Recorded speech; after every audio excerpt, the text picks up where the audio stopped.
Morning बच्चों, मैं निमिषा आज की ऑनलाइन क्लास में आप सबका स्वागत करती हूँ। आज के वीडियो में हम सीखेंगे हिंदी सुरभि 4 की 7वीं कविता खाने की बात। इस कविता में हमें खाना कैसे खाना चाहिए इस बारे में कहा गया है कि हमें खाना खाते समय किन किन बातों का ध्यान रखना चाहिए। तो चलो बच्चों देखते हैं हम कविता। भोजन करते समय हमें कुछ शिष्टाचारों का पालन करना चाहिए, जैसे खाते समय बोलना नहीं चाहिए, मुंह से आवाज़ नहीं निकलनी चाहिए, खाना मेज़ पर नहीं गिराना चाहिए, खाने को चबाकर खाना चाहिए और खाने में संयम बरतना चाहिए। आइए इस कविता में पढ़ें कि काकू जी की खाने की आदतें कैसी है। तो बच्चों हमें पता चलता है कि हमें कैसे खाना चाहिए। हमें है वो चबा चबा कर खाना चाहिए, आवाज़ नहीं निकालनी चाहिए और खाना है वो मेज़ पर यानी टेबल पर नहीं गिराना चाहिए, या नीचे बैठे हो तो ज़मीन पर नहीं गिराना चाहिए और खाने में संयम बरतना चाहिए, यानी कि हमें जितनी भूख लगी है उतना ही खाना चाहिए, ज़्यादा नहीं खाना चाहिए। मौसा मौसी बुआ फूफा ने आना था आज, काकू रानू डिम्पी निकी को भी लाए साथ। तो है ये सब मौसा मौसी और बुआ फूफा है वो खाना खाने के लिए आज घर पे आने वाले थे और उसके साथ काकू रानू डिम्पी निकी को भी साथ में लाने वाले थे। बड़ी देर तक लगे ठहाके, हुई लंबी बात, लेकिन खाने की टेबल पर थम गई सबकी सांसें। ठहाके यानी ज़ोर ज़ोर से हंसना। बड़े देर तक सब है वो ज़ोर ज़ोर से हंसते रहे, बातें करते रहे, पर जब खाने की टेबल पर सब बैठे तो सबकी सांसें थम गई, यानी कि सब आश्चर्यचकित रह गए। हमारे घर भी हमारे बुआ फूफा मौसा मौसी चाचा चाची सब आते हैं तो हम भी कितनी सारी बातें करते हैं, फिर बातें ख़त्म हो जाती है, फिर खाना खाने बैठते हैं। ऐसे ही इस कविता में भी सभी बातें कर रहे हैं और बातें ख़त्म होने पर खाना खाने बैठते हैं, तभी सबकी है वो सांसें थम गई, सब है वो आश्चर्यचकित हो गए। तो चलो देखते हैं कि सब आश्चर्यचकित क्यों हो गए। सड़प सड़प पच पच सुनकर हुए सभी खामोश, काकू जी को खाता देख उड़े सभी के होश। तो बच्चों टेबल पर खाना सभी खा रहे थे, तभी काकू जी है वो सड़प सड़प और पच पच की आवाज़ निकाल कर खाना खा रहे थे और ये देखकर घर के सभी लोग हैं वो खामोश हो गए, यानी चुप हो गए। पूरी छोले रायता सब्जी चावल का था ढेर, गप गप खाते जाते काकू नहीं लगाते देर। तो काकू जी है वो अपनी थाली में पूरी छोले रायता सब्जी चावल है वो सब लेकर बैठ गए और गप गप खाते थे, यानी झटझट खाना खाने लगते थे और खाने में नहीं देर लगाते थे।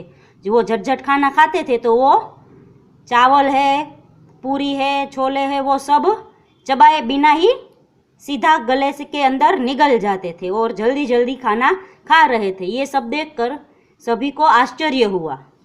दोनों हाथ सने चावल में मुंह में भरते कौर, चाट चाट पकर प्लेट कटोरी बोले लाओ अब कुछ और। तो काकू जी है वो दोनों हाथों से चावल खा रहे थे और मुंह में भरते रहते थे। कौर यानी एक पूरी का टुकड़ा बड़ा वाला छोले के अंदर डुबा कर पूरा मुंह भर जाए उतना बड़ा निवाला खाते थे और प्लेट है वो पूरी चाट चाट कर खा जाते थे, फिर भी वो कुछ और खाना दो ऐसा बोलते थे।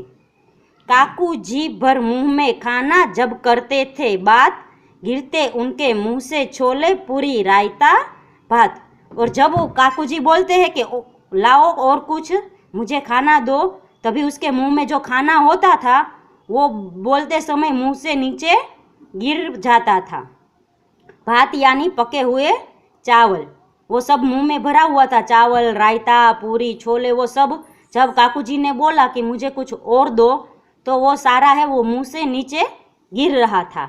आधा खाना खाकर आधा इधर उधर फैलाया, लेकर एक बड़ी डकार सबको यो चौंकाया। चौंकाया यानी आश्चर्यचकित कर दिया। काकू जी ने फिर क्या किया, फिर पूरी प्लेट भरी और आधा खाना खाया और आधा खाना टेबल के ऊपर इधर उधर फैला दिया यानी नीचे फेंक दिया। फिर है एक लंबी सी डकार लेकर सबको चौंका दिया कि अब ये उसने पेट भर के खाना खा लिया है। पर क्या किया, आधा खाना खाया, आधा गिराया। दादाजी ने बड़े प्यार से तब इनको समझाया, बेटा खाना नहीं भागता जो तुमने ऐसे खाया। फिर दादाजी ने काकू को ऐसे झड़प से खाना खाकर देख दादाजी ने उसे समझाया कि बच्चा तुमने इतनी झड़प से क्यों खाना खाया, थोड़ा धीरे धीरे खाना खाते क्यों, खाना थोड़ा ही भाग जाने वाला था जो तुमने झटझट खाना खा लिया। काकू जी ने शर्मा कर फिर जोड़े अपने हाथ, सीखूंगा मैं अच्छी आदत कर दो मुझको माफ। का दादाजी ने जब काकू को समझाया तो काकू को भी अपनी गलती का पता चला और काकू जी ने फिर हाथ जोड़कर बोला कि मैं अब से अच्छी आदतें सीखूंगा, मुझे अभी माफ़ कर दो, अब से मैं है खाना ठीक से खाऊंगा, ज़्यादा नहीं खाऊंगा, जितना भूख हो उतना ही खाऊंगा और चबा चबा कर खाऊंगा और खाना है वो टेबल पर इधर उधर नहीं गिराऊंगा। तो बच्चों हमें इस कविता से क्या सीख मिलती है?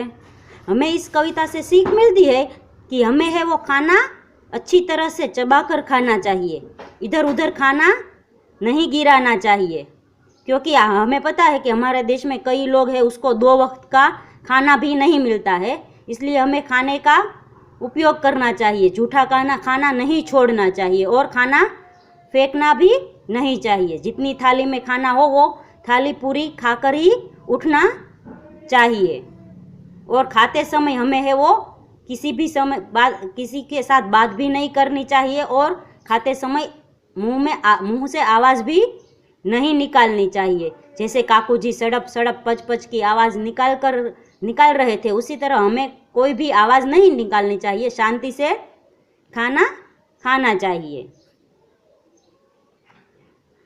तो बच्चों ये कविता है वो यहाँ खत्म हो रही है। हम आगे के वीडियो में इसका स्वाध्याय सीखेंगे। तब तक के लिए गुड बाय, टेक केयर।